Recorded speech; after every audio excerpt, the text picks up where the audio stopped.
messieurs, bonsoir et bienvenue dans votre émission Sen Temps. Comme nous l'avons fait chaque week-end, nous allons parler de théâtre. Si nous avons théâtre, quel monde parler de théâtre tout en ne pas parlant avec un maestro du théâtre. Nous savons que c'est théâtre, nous avons immense plaisir. Recevoir quelqu'un bi nga xamné man fuma dem rek je dis c'est mon père fuma dem rek damay né ki sama papa la mom tamit fumu dem né ki sama dom la du def dara té bolewuma ci té man tamit xalaatuma dugg ci dara té waxuma ko donc koku mi ngi tuddu Pape Faye. Papa, bonsoir. Oui, bonsoir Henri, très content de me recevoir dans ce studio de la RTS2 qui est devenue désormais la chaîne culturelle et sportive. Merci de l'accueil. Donc, merci papa. Et aussi à ma gauche, hein, quelqu'un aussi qui est très actif, ko xamné mi ngi ci mouvement théâtre, mi ngi ci monde théâtre, c'est un producteur, c'est un comédien, mais aussi un comédien très dynamique et très talentueux. Sidi, bonsoir. Oui, bonsoir Ari. Je suis di nuyu waa RTS2 yëpp di content ci invité bi nga xamanteni invité nga ñu ko am contentement bu baax toog ak suñu papa ji comme ni nga ko waxee monsieur Pape Faye. Non, son papa là, vous savez. Attention, hein. Ça moi je borne pas, hein. Attention. waaw ba tey rek di kontaan bu baax toog bokk ak moom plateau bi mel nii parce que ci keppaaram la ñu nekk. Donc aussi ñu am mbégte aussi ak contentement dalal ki nga xam ne moom mooy Mia ki nga xam ne artiste la comédienne la waaye danseuse la tey moom on a un mélange culturel. Mia, bonsoir. Bonsoir Ari. nuyu naa la ziar la. di nuyu tonton Pape bu baax di ko delloo njukkal di kontaan ci moom nuyu Sidi Diouf waa nuyu naa waa 2S ñëpp bàyyiwuma kenn. Bon, nee na mi ngi nuyu waa RTS2 yëpp bàyyiwul kenn waaye tamit waaw voilà su nekkee da nga ne tonton Pape j'accepte su nekkee da nga ne Sidi yow tamit delloo tonton Pape ah soo ko waxul je vais pas l'accepter c'est mon père à moi tout ça. Donc papa saa ñuy démarrer émission bi dañuy démarrer par flashback maanaam dañuy dem cette année benn flashback boo xam ne toujours Sen Temps noonu la parce que c'est l'émission qui vous parle du passé et du présent. Léegi nag on va vers le passé, regarder une vidéo ensemble et la commenter ensemble. D'accord. Allons-y. Celui qu'un général rebelle. Et puis, cela n'a pas d'importance. Si vous voulez une réponse officielle, une réponse noble, comme les aiment nos Solons et nos Lycurgues de Port-au-Prince, dites-leur que je regrette qu'en la circonstance, et par esprit d'animosité contre ma personne, il n'est pas compris qu'à l'heure actuelle, et au milieu de nos traverses, le plus grand besoin de ce pays, de ce peuple qu'il faut protéger, qu'il faut corriger, qu'il faut éduquer, c'est la liberté. La liberté, sans doute, mais pas la liberté facile. Et c'est donc d'avoir un État, oui, monsieur le philosophe, quelque chose grâce à quoi ce peuple de transplantés sans racines boutonne, s'épanouissent, lançant à la face du monde les parfums, les fruits de la floraison. Et pourquoi ne pas le dire, quelque chose qui, au besoin par la force, l'oblige à naître à lui-même et à se dépasser lui-même. À qui fera-t-on croire que tous les hommes, je dis tous, sans privilège, sans particulière exonération, ont connu la traite, la déportation, l'esclavage, le collectif ravalement à la bête, le total outrage, la vaste insulte, que tous, ils ont reçu plaqué sur le corps au visage l'omnignant crachat. Nous seuls, madame, vous m'entendez? Nous seuls les nègres. Alors au fond de la fosse, c'est bien ainsi que je l'entends, au plus bas de la fosse, c'est là que nous crions, de là que nous aspirons à l'air, à la lumière, au soleil. Et si nous voulons remonter, voyez comme s'impose à nous le pied qui s'arc-boute, le muscle qui s'étend, les dents qui se serrent, la tête. Oh, la tête large et froide. Ah, il est temps de mettre à la raison ces nègres qui croient que la révolution, ça consiste à prendre la place des Blancs et continuer en lieu et place, je veux dire sur le dos des nègres, à faire le blanc.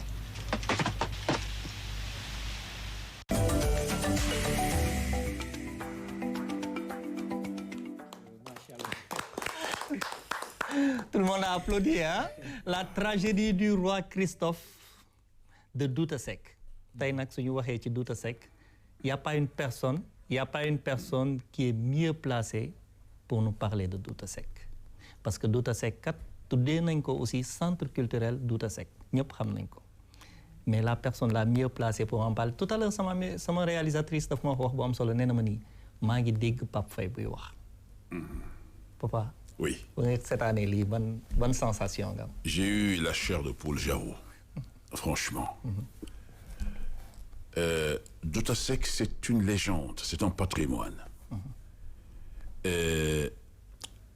La seule chose que moi j'ai peut-être regretté, certainement on va y apporter des corrections. Aujourd'hui, notre théâtre national Daniel Sorano devrait porter le nom de Douta Seck. Oui.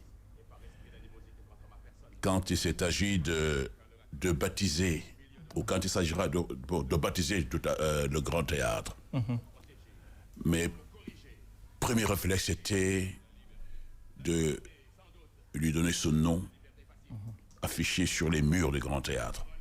Mais Ben et le Douta Seck de Giacomo Rose se connaissent. Henri, j'ai presque eu des larmes aux yeux. Parce que Douta,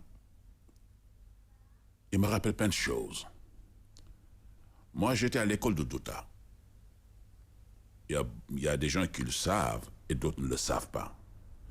J'ai été à son école quand il a été détaché parce qu'il venait de Paris, de la France. C'était pour venir jouer ici à Sorano la tragédie du roi Christophe d'Aimé Césaire. À l'époque, un certain Moussa Diouf, qui était directeur de la division art dramatique du conservatoire, était affecté, était allé à Ouagadougou. C'était pour aller former des comédiens là-bas. Soit c'est Moussa Diouf qui y allait, ou bien Abdoulaye Farbassar. Et pour l'histoire, Abdoulaye Farbassar fut le mari, l'époux de Nicole Sarr, qui fut journaliste à la RTS dans cette maison. Nicole Sarr, épouse de Abdoulaye Farbassar. Farbassar qui a été mon professeur de diction au conservatoire. Alors, on a proposé à Douta d'aller diriger la direction par intérim, parce que Moussa Diouf était hors du Sénégal. Et j'ai eu la chance de côtoyer ce monsieur-là pendant plusieurs mois. Alors, pour l'histoire, je vous raconte une petite anecdote. Il nous faisait lire des textes. Il nous corrigeait sur la scène, étant jeune étudiant. Un jour, à 12h, je me souviens, il était midi, les étudiants devaient rentrer chez eux ou bien aller manger à côté et revenir l'après-midi pour des séances d'improvisation et d'interprétation des textes. Alors, quand je sors de la salle de classe, Douta Seck était planté devant le bureau, devant son bureau. Et quand il m'a vu sortir, je crois qu'il m'attendait sortir. Il m'a dit, jeune homme, viens dans mon bureau. Alors, j'ai regardé mes autres collègues. Je suis allé le voir dans son bureau. Il s'est assis. Il m'a mis, mets-toi là en face de moi. Et je me suis mis à face de lui.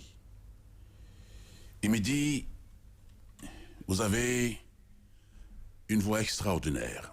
C'est l'expression que j'oublierai jamais. Et moi, je l'ai regardé, je me suis regardé. Je ne pouvais pas savoir, moi, si j'avais une voix ou pas. J'étais seulement un comédien apprenant. Il me dit, cependant, j'ai des techniques qu'il faudrait que je vous le révèle pour augmenter votre puissance vocale, pour augmenter votre intensité de regard et de corps. Vous savez ce qu'il a fait, Douta Seck? Parce qu'il était habitué à mettre de bretelles. Il mettait une chemise, après il mettait des bretelles en croisée. Il a enlevé sa veste, il l'a accroché quelque part, il a pris une natte qui était à côté. Il passe la natte sur le sol, il me dit, regarde-moi. Mawaru. Alors, il s'est couché sur le dos, les mains ouvertes. Il me dit, il y a un dictionnaire qui est sur le bureau. Donne-moi le dictionnaire. Et je lui donne le dictionnaire. Il me dit, il y a un autre texte, c'est écrit la tragédie du roi Christophe.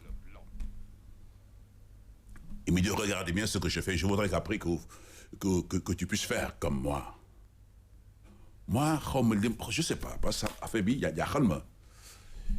Il me dit, regarde, il prend le dictionnaire, il le pose entre le menton et la poitrine, coincé ici, tout en restant couché sur le dos. Il me dit, donne-moi le livre, la tragédie, et je lui donne la tragédie du roi Christophe. Il commence à lire. Il lit une page, une deuxième page, une troisième page, comme s'il était sur la scène de théâtre. Il me dit, je veux que tu refasses la même chose. Moudio, donc tu fauteuil bi me togon, chaise bi, en tant que tête. Il me donne le dictionnaire, je mets le dictionnaire entre le menton et la poitrine, et je commence à lire le texte de la tragédie du roi Christophe. Et chaque fois que je pense avoir terminé, il me dit recommence. Et chaque fois il me dit donne plus d'intensité de la voix. Je sens pas la voix. Il me dit je sens pas la voix. Il faut encore donner, crie s'il le faut. Et je me suis mis à crier, si bien que mes autres camarades de classe qui étaient là étaient étonnés. Je criais haut et fort. Voilà. Il me dit, c'est un exercice qu'il faut faire de façon régulière. C'est le conseil que je te donne. Tiens, ça c'est des choses qui m'ont marqué et ça, je ne cesse de raconter l'histoire là. J'étais le seul étudiant à pouvoir bénéficier de cette technique de vocalise, de mise en service de la voix dans le corps et dans l'espace. Voilà. Ça, c'était tout à fait, c'est pourquoi je ne cesserai de le remercier. Je pense beaucoup à lui. Jusqu'au jour où, quand j'étais encore au cours Sainte-Marie-d'Anne, c'est moi-même qui ai proposé à ce qu'on baptise une des salles de cours Sainte-Marie-d'Anne du nom de Doutasek. Ensuite de Jacqueline Scott de Moine. Et je me souviens quand il venait au cours Sainte-Marie-d'Anne, quand il venait, il y avait du monde, il y avait du monde, il avait été là. On l'avait mis sur une chaise roulante, parce qu'il était malade. Après, 2 jours après, je suis allé le voir, il habitait là, côté Corniche. La maison n'existait plus d'ailleurs, c'était une maison militaire. J'y étais avec un certain Moustapha Mbaye. Avec Souleymane Ndiaye Magnouk. Alors, on était allé le voir, il était couché dans une sorte de pliant. Iwartan. Et je lui ai posé des questions. Et tu sais laquelle? Oui, laquelle? Est-ce que, professeur, vous êtes prêt encore à jouer avec votre état de santé actuel? Parce qu'il avait beaucoup maigri. Et la réponse fut, écoute bien. Oui, jeune homme. Jusque dans mon lit d'hôpital, je continuerai toujours à jouer au théâtre et au cinéma. Jusque dans mon lit d'hôpital. Ça, c'est un témoignage que je voulais apporter. C'est la raison pour laquelle, quand tu as projeté Doutasek, j'ai eu la chair de poule. C'est fantastique. C'est fantastique. Histoire jamais racontée. Je pense même que même moi, personnellement, j'étais en train de me perdre dans l'émission. Ben, voilà, donc je voulais marquer le pas et je me suis dit que si je projetais cette partie... c'est important. Et les gens ne savent pas une chose. Tu sais, Doutasek est un instituteur avant d'aller au théâtre. Il fait instituteur, il est parti en France, pas pour faire du théâtre. Il était parti pour faire des études d'architecture.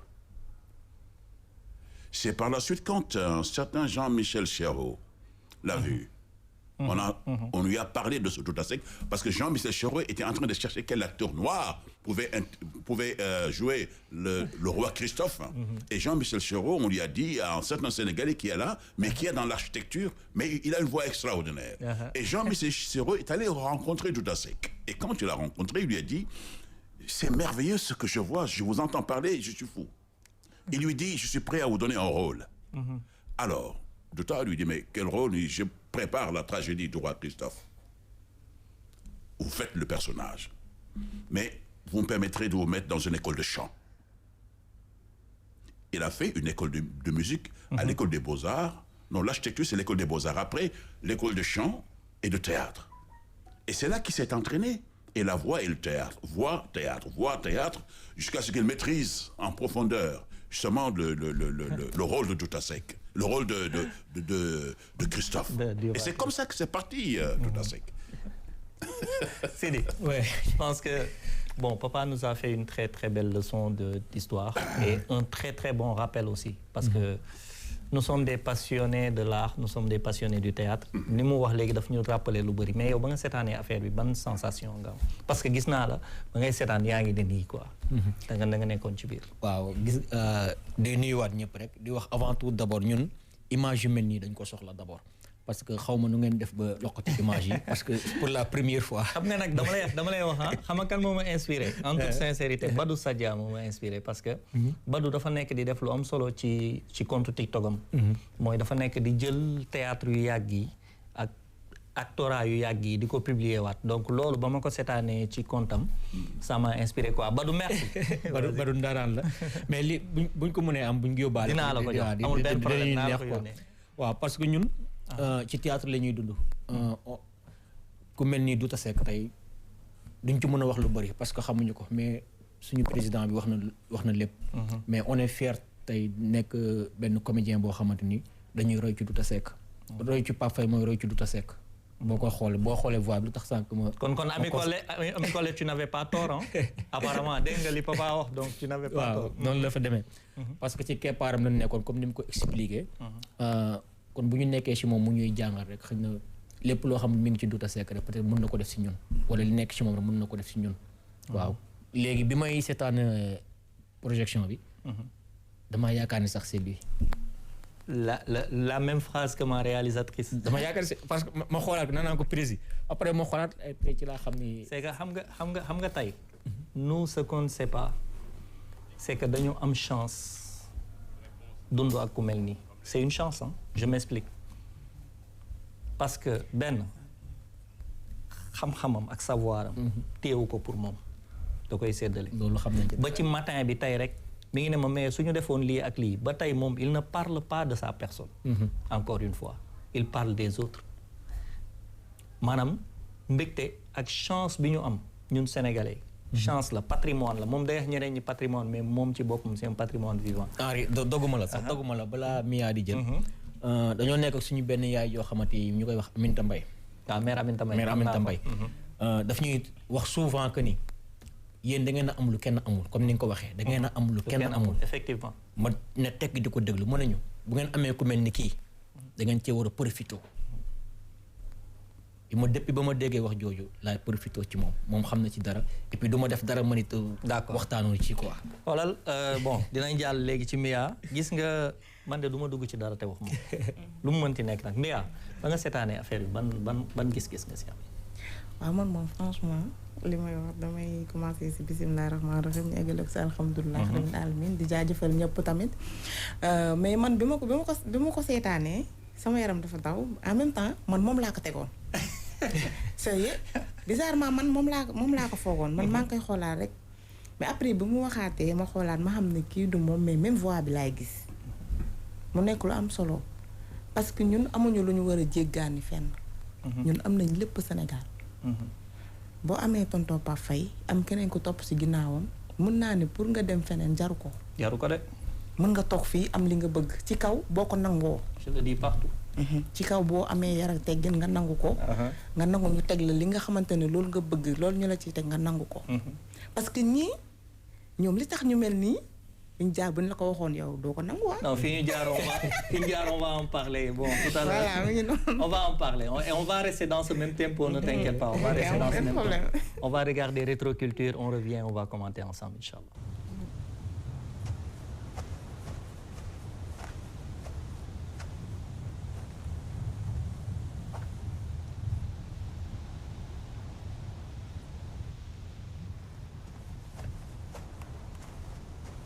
Pourquoi es-tu si pressé de me voir? Le message de ton roi est-il si important? Et que veut ton roi? As-tu honte de prononcer son titre?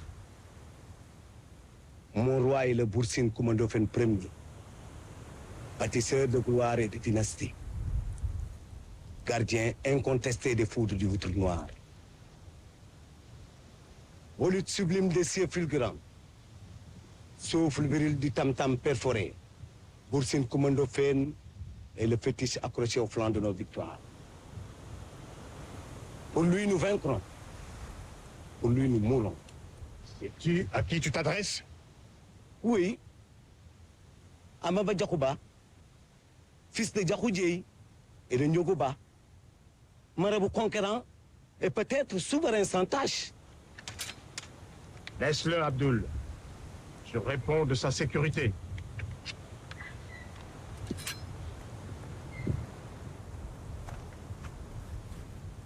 Dans le RIP, on ne tue pas les messagers. Je te vois, Amaba Diakouba, vainqueur de Badiaker, maître du Ndoukouma, de Laghem et de Ndiapéya. Fais vite, Kafir, avant que je ne perde patience. Maba, le message de mon roi est simple. Il m'envoie te dire que ton image est ternie dans le signe. Le signe au haut fait ne saurait comprendre que le descendant de Koli Tengala, celui qui se fait appeler l'Almami de Badibou, s'attaque à des veuves, des enfants et des femmes sans défense. Il me charge de te dire qu'il ne t'imaginait pas aussi lâche. Maître, laisse-moi trancher la tête de ce vulgaire insolent. Laisse-le continuer, la Dior. Oui. Laisse-le continuer, la Dior. Donc, je pense que c'est important parce que, vous savez, dans le passé, il y avait le Bawol, il y avait le Jolof, il y avait Sine, Saloum, il y avait Fouta, il y avait tout ça. Oui. Je pense que c'est un peu en voie de disparition parce que xale yi ko war a jàng dëgg jàngaluñ leen ko jàngaluñ leen sax tey soo ne woon nit ki peut-être am na xale yoo xam ne soo leen laajoon fan mooy waalo xamuñu ko. Oui. soo leen mun nga leen yóbbu ba Dagana teg leen nii laaj leen fuy waalo xamuñu ne ñu ngi waalo. Oui. Donc là, c'est important, mais il fallait qu'on fasse un petit flashback par rapport à ça. Merci Henri. J'avoue que c'est une très belle émission. Pas pour nous, mais pour aussi les jeunes. Ceux qui sont dans les mailles de l'école, dans l'apprentissage, pour qu'ils comprennent que le théâtre, c'est une autre dimension de l'esprit et du corps. J'en profite pour rendre hommage à Ismaël Cissé.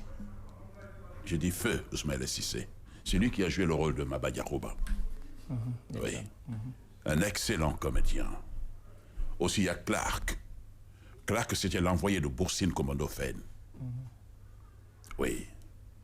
C'est celui qui est en rouge. Et il y a Suleiman Ndiaye Magnouk également.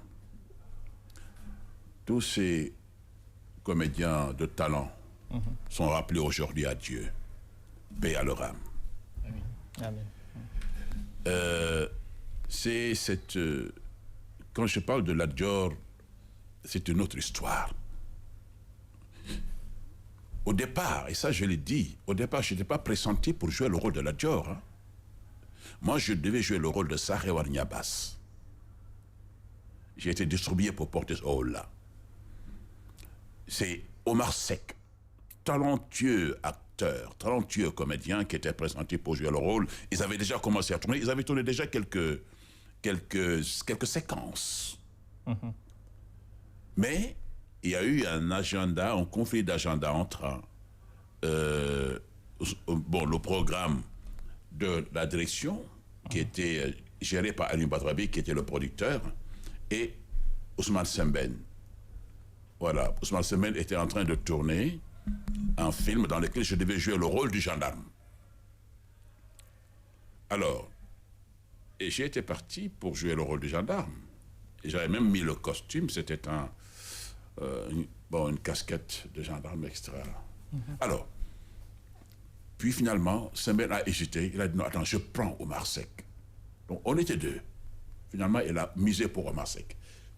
Le jour où les gens devaient tourner, la séquence de l'intronisation de la Dior, Omar Sy n'est pas venu. Il était avec Sembène.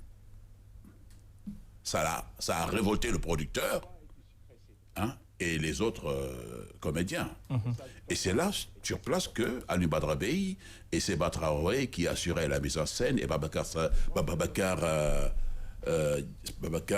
Saïd, je ne sais pas, qui était réalisateur à la RTS, ils ont décidé de rompre. Voilà, ils ont décidé de rompre le contrat avec Omar Seck. Et quand ils ont rompu le contrat, c'est le soir même qu'ils m'ont appelé.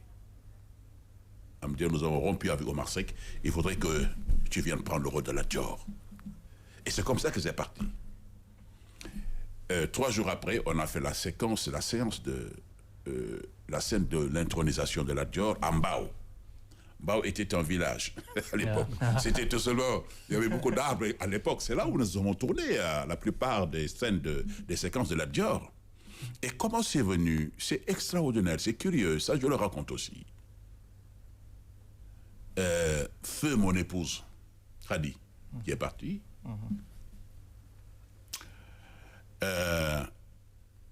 C'était avant que nous célébrions notre mariage.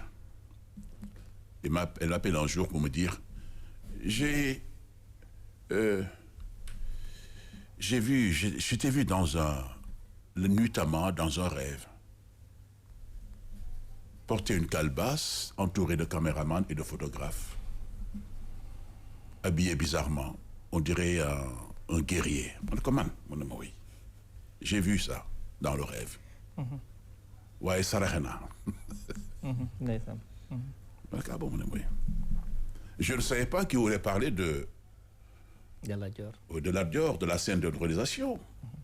C'est une semaine après, quand on a tourné la scène d'intronisation, devant Habib Thiam, à l'époque, il était Premier ministre, qui était venu assister au tournage. Et quand l'élément a été projeté à l'écran, à la télé, elle a sursauté. Elle m'a appelé au téléphone. Elle a dit c'est ce qu'elle avait vu. Si rêve, wow. Donc voilà l'histoire. Mais il y a des choses que je ne peux pas raconter dans cette histoire de la Dior là. Oui. Et quand la RTS a commencé à diffuser la série, parce qu'ils ont fait le montage à Paris, à l'INA, ils ont fait pratiquement un mois en montant cette série La Dior. Après, ils ont commencé à diffuser à la RTS, à diffuser. C'était ici à Sorano, quand ils ont fait le lancement, à Sorano. Et quand la RTS a commencé à diffuser, c'était les mardis, le dernier jour, le 10e épisode de La Dior, j'étais à l'époque au Méridien président, à l'époque on dirait Méridien président, j'étais parti pour faire maître de cérémonie de l'association des loteries d'État, avec Malik Kamara Ndiaye, qui était à l'époque le directeur général de la LONASE, qui avait sponsorisé d'ailleurs la série La Dior. Arrivé à la hauteur de la Patte d'Oie, j'ai eu un choc dans ma voiture et j'ai rencontré un cheval. Oui, grave. Oto bi ko la waxone nit ki fi nekkoon ci dund kii na da nga naan non c'est pas possible.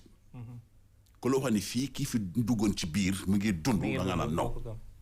Woto borom fas wi ci boppam mu daanu nele di wequ ci goudron bi hein di saw.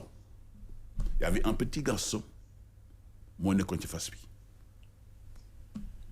xale bi j'avais l'impression que bët bi dafa mujjoon a perforer dafa bënn parce que dafa nu coulé. C'était bizarre. Moi, on m'a amené à l'hôpital principal. On m'a extrait de cette carcasse de voiture écrabouillée. On m'a amené directement à l'hôpital principal.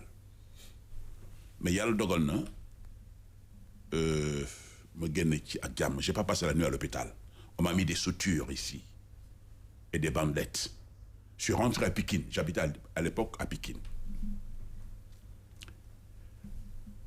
Le soir même de l'accident,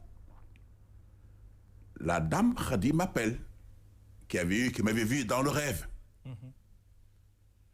Mu ne ma dafa am ku ma woo ma ne ko la woo ma ne ko waaw mu ne da nga yónnee woon nit ci man pour ñu woo ma ne non j'ai jamais appelé jamais demandé à personne de venir te mu ne non dafa am ku ma woo laaj ma ndax man yëgsi naa ndax ñibbisi naa ma ne ko quoi mu ne ma si la personne a insisté mu ne damay laaj soxna si ndax Pape Faye yëgsi na wala déet mu ne ah man xaw ma li nga baaxoo de en tout cas gisuma ko xëy na mu ñëw fi ngoon wala suba ndaw si laaj ko yow yaay kan mu raccroché ko tu vois ça parut bizarre ma ne ko mais voix bi nu mu mel mun mais c'est une voix apparemment dafa mel ni une voix de terre souterraine rauque ma ne ko mais man fan la jël su numéro mu ne ma man loolu moo ma jaaxal ma ne ko man de yàlla xam na ne mosuma jox sa numéro kenn ci àdduna mu lay woo c'est très bizarre. Il y a des non-dits. Et c'est comme ça que ça s'est passé l'histoire. Alors, ça ramène à quoi? C'est là où je termine cette histoire. Quand dans le film, moi, en tant que Lat-Dior, quand je fais mes adieux au peuple du Cayor, et je dis, peuple du Cayor, je vais à la mort. Moi, bi Lat-Dior war dee ci bés boobay, le 27 octobre 1886. Peuple du Cayor, parce qu'il avait convoqué tout le peuple du Cayor, ceux qui avaient le courage de le suivre, étaient venus. Mu ne je vais à la mort. Ceux qui sont pleins de courage n'ont qu'à me suivre. Cependant, ceux qui hésitent peuvent retourner chez eux.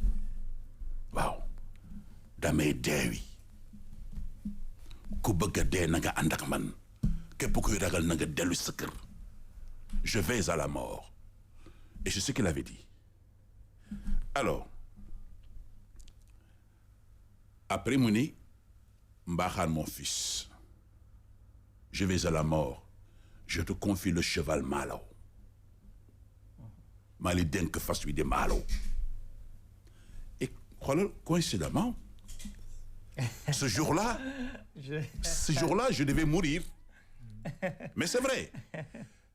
Fas yi xam ne ci laa daloon man. mu tëddoon noonu ak xale bi nga xamante mooy Mbaxane nekkoon ci ko fas bët bu tuuru. Tu vois ces images qui sont mais c'est extraordinaire. Bon. Ah, juste faire ça, hein? Nii la ñuy def rek. Voilà. ba nga paree nag histoire bi laay doo comprendre parce que voilà, j'avoue que mais bon doy na waar. Léegi nag bon, on va transiter. Léegi xam nga loolu li ñu doon wax tout à l'heure mooy émission bi 5 ans la. Maanaam jóge nañu ci théâtre bu njëkk ba naka lañ ko doon defee. Surtout aussi jóge nañ ci professionnalisme bi jarul woon sax ñuy wax ci casting bi nu mu doon demee ak yooyu parce que papa résumé nañu lépp. Mais léegi suñu duggee si tey nouvelle génération bi nga xam ne tey nouvelle génération de théâtre tey soo doon xool théâtre démb ak théâtre tey yéen la nouvelle génération ban gis-gis nga si am ban vision nga si am. waaw merci Henri ci question bi ma laaj ma sawar cee tontu lool boo gisee théâtre tey ak bu démb bi mënul bokk. Parce que comme ni nga ko waxee sànq yaa ngi ko doon wax tonton Pape Faye ñoom bu njëkk ba dañoo nangu woon xam nga teg affaire yi ci yoon mais jamono ji tey xale yi dañoo tàng mënoo leen a wax dara lu ñu dégg d'abord ça commence à moi-même. xam nga parce que mënuñu bëgg ne dañoo bëgg théâtre di ko def te mënuñu koo tarbiw man boog xaw ma kan mais man lépp loo xam ne bëgg naa ko ci théâtre dinaa ko tarbiw. mais tarbiw bi je pense que fi muy commencé mooy arco xam nga loolu ñu ngi si wax léegi. parce que tey arco je pense que suñu wax ci arco moom mooy formation. moom mooy voilà mooy théâtre scénique association bi xam nga. association des artistes mais je pense que loolu vous avez des répétitions. par rapport à ça.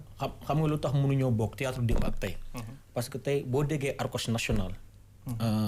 da ngay ñëw foofu pour former wu pour def théâtre mais yow bu am na ñoo xam dañuy ñëw pour def ci théâtre mais ñëwuñu pour def ci théâtre ñoom dañoo bëgg a siiw maanaam dañoo bëgg a dem ci série man ñoom seen image yi seen image maanaam ñoom dañoo jàpp ni yow boo ñëwee foofu rek automatiquement après da ngay dem jouer série mais boo ñëwee boo gisul loolu ni xam ne fii théâtre moo fi am da ngay delluwaat tey mais man dama yaakaar ne bon loolu sax je pense que Mia laa koy laaj yow mi nga xam ne tu es comédienne en même temps tu es danseuse je pense que tey la base de ce métier je pense que formation la tey nit loo doonul taalibeem munoo xëy doon sëriñam donc tey soo xoolee tey naka ngay jouer pour nga jouer il faut nga jàng ko pour man quoi foog nga jàng ko c'est-à-dire nit mënul ñëw rek xëy rek ñu ne la non da ngay kii parce que il faut nga xam jeu bi dafa am leneen lu mu laaj papa léegi mi ngi doon wax lu am solo muy diction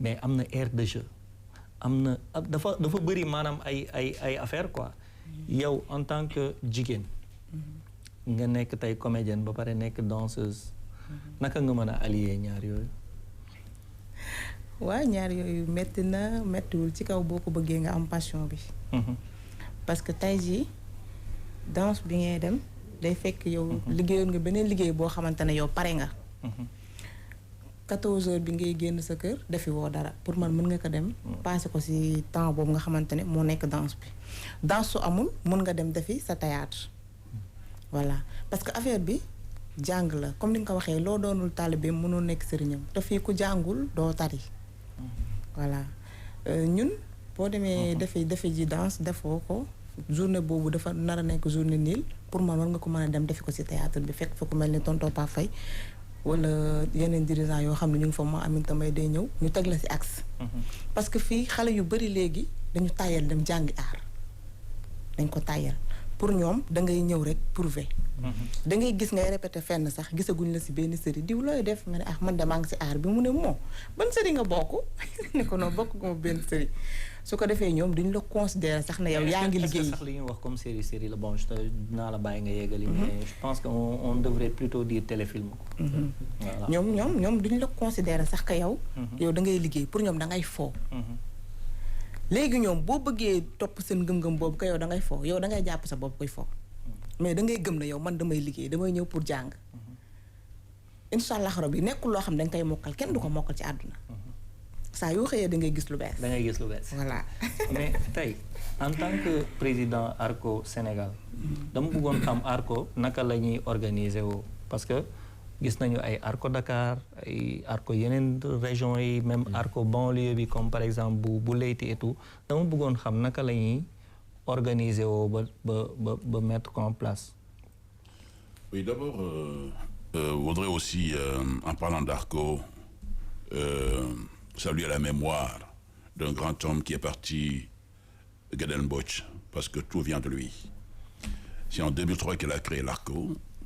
2004, on a eu notre récépissé.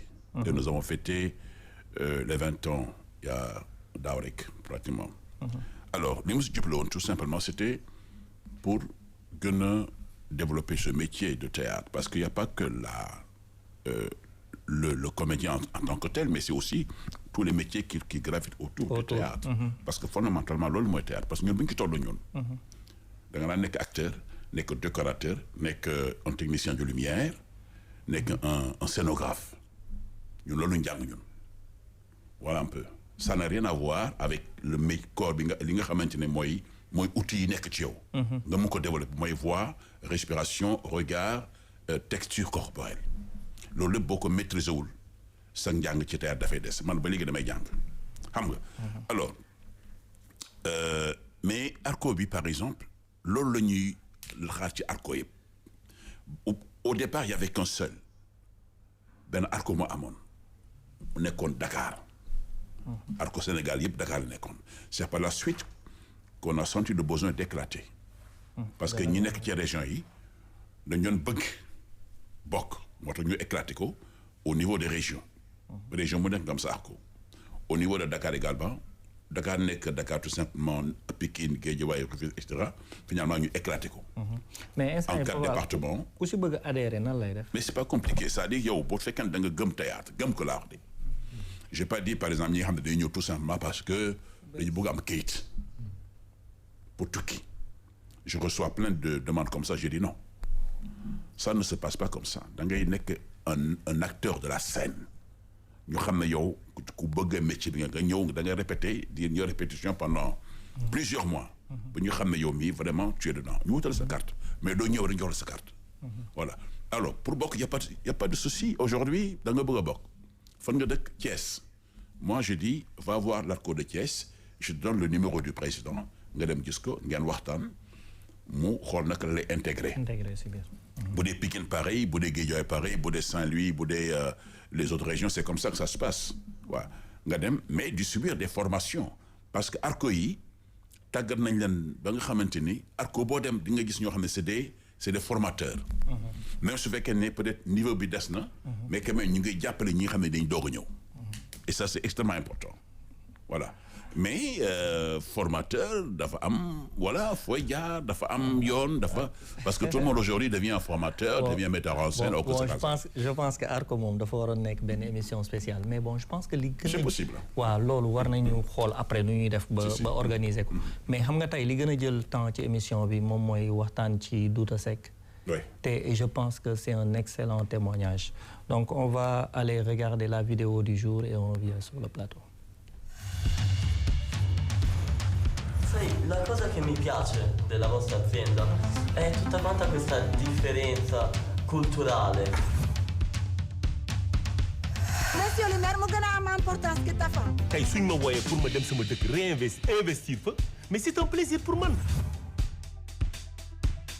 gis nga Moustapha dañu jóge bitim réew di ñëw fii li na seen xel yi nag xam naa ko waaye du am. li ma war a wax mënoon nga ko wax ci téléphone bi rek di intervenir.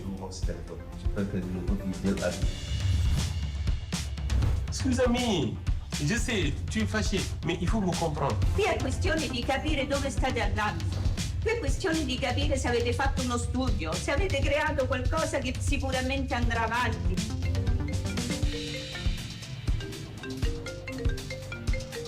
Ça c'est le président de la République. Allô? Bonjour. Bonjour, Excellence. Bonjour, monsieur le ministre.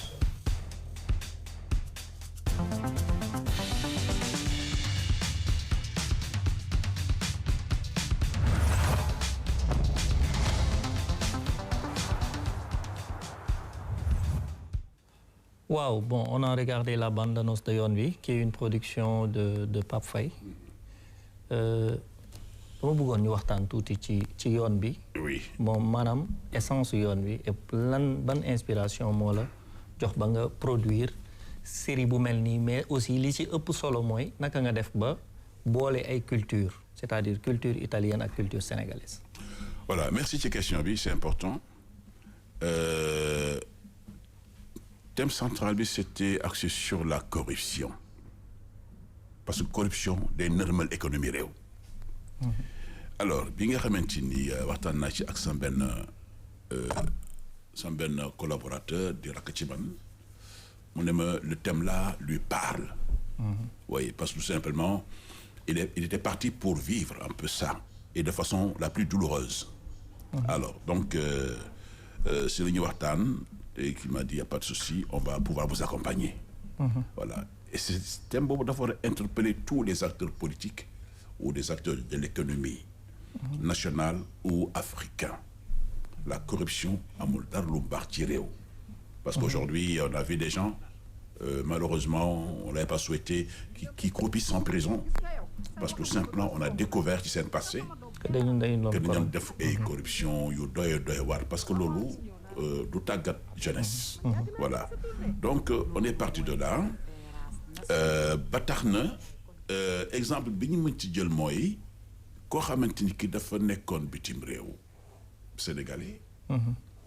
Yàlla mayoon ko mu am foofu ay bien yu bari mais réew mu soxla woon ko pour bu ñëwee mun dimbali ndaw ñi nekk ci ay difficultés ñu bàyyi jël gaal yi di dee ci géej gi da nga mbokk yi wax ci ba mu accepté ñëw ci réew mi bàyyi léppam fële bitim réew ànd ak soxnaam tubaabam ñëw fii commencé di liggéey gars yi di ko gëmloo ne ko waaw dañu la jox ay marché yu bari c'est par la suite qu'il s'est rendu compte que les gens là chaque fois qu'ils veulent lui donner un marché dañ ko naan da nga may jox moitié bi waaw moitié capital bi dégg nga ba boole ko nga xam ne ñoo nekk ci kaw réew mi xam nga donc jaxase ko ba finalement c'était compliqué. Un excellent thème bu am solo la.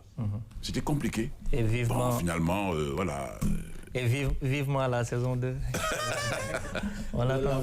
waaw ñu ngi xaar saison 2 bi. On l'attend parce que bon. ñu ngi seet ñoo xamante ni mën nañ ci jàpp rek. non dinañ ci jàpp. non ami Collé yow yaa ngi dégg ñu ngi xaar ñu si mën a jàpp rek incha allah rabi. vivement la saison 2. et tout est possible. waaw bien sûr donc tey suñu xoolee par exemple li papa wax parce que c'est une belle série. qui parle de la corruption mais aussi qui parle d'un transfert noonu laa ko mën a tuddee parce que nit ki am lépp fépp nit ki am lépp Europe bàyyi léppam ñëw fii mais dem ba ci biir gis ne par exemple dafa may problème fii parce que pour nga gagner marché foog nga jox diw foog ainsi de suite yow ban jàngat nga fi am. waaw comme ni ko tonton Pape Faye waxee rek je pense que loolu actualité la boo xamante ñu ngi koy dund fii Sénégal quoi boo gisee ay moodu yu bëri wala sax mën nga bañ a nekk moodu sax nekk fii bëgg investir dara ci sa réew mais da ngay ragal. parce que da ngay ragal ni boo duggee fii pour am ko da nga ciy dugal sa xaalis après da ngay perte parce que corruption boobu muy wax noonu da ciy am ci biir di nga corrompre ay nit te li nga bëgg doo ko am. moo tax ñu ci bëri des fois dañuy ragal investir dara léegi il fallait que ñoom nekk seen coin di am li ñuy am. moo leen gënal ñuy investir dara pour jàppale jeunes yi. moo tax mu nekkoon série bu am solo boo xamante ni ku ko seetaan di nga ci gis lu baree bari ma kontaan ci loolu bokku ci jël ci benn séquence je pense et puis mu nekk lu am important daal. nee na mu nekk lu am important ce que vous ne savez pas c'est que Sidi c'est aussi un producteur hein. C'est pas seulement un comédien il est aussi producteur. Mia bon Mia ñu résumé après bon temps bi jeex na parce que vraiment on a énormément parlé de Douta et c'était pour une bonne cause. léegi ñu bàyyi la nga wax ñu sa xalaat après ñu def tour de table de fin. ok donc sama xalaat ci yëf yi mooy tonton Pape moom du def loo xamante ne nii jëfu cuune la moom lu gën lay def. parce que moom dafa gën. un excellent casting. voilà moom dafa gën moom lu mu xool ba def ko. lu defu la. voilà noonu la demee.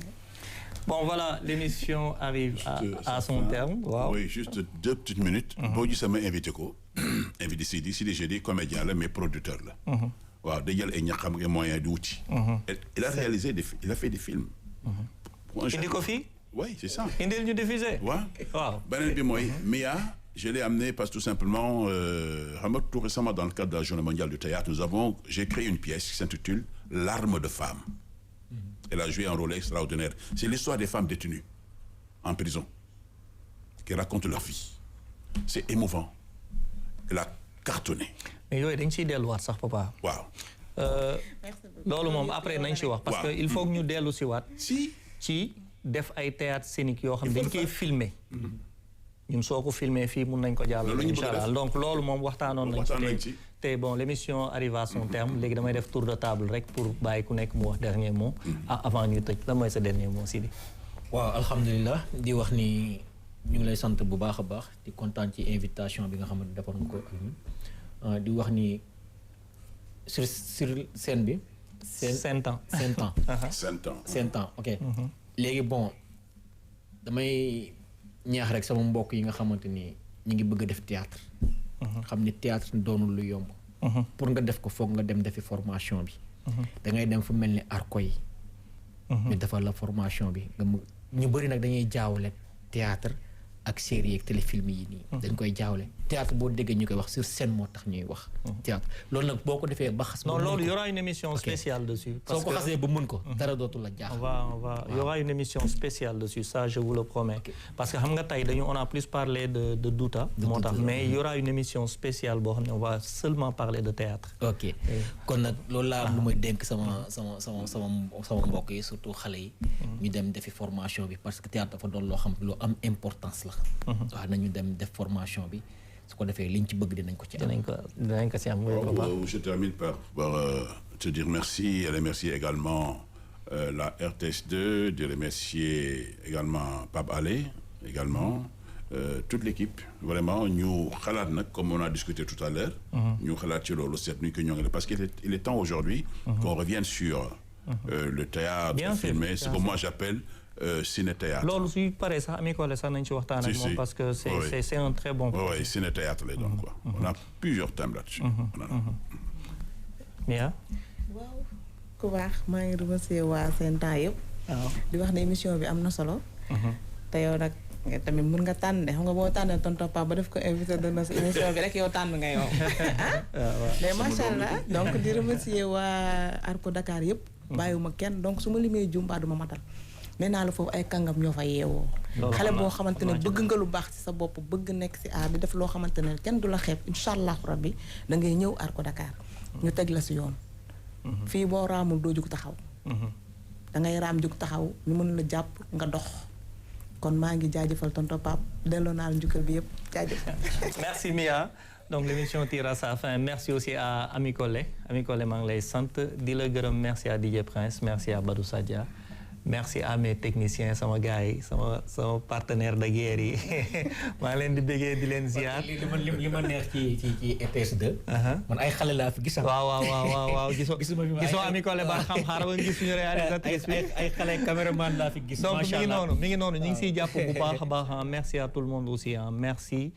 Je vous souhaite de passer un excellent week-end. On se donne rendez-vous la semaine prochaine pour un nouveau numéro. Mais d'ici là, portez-vous très très bien. Bye bye.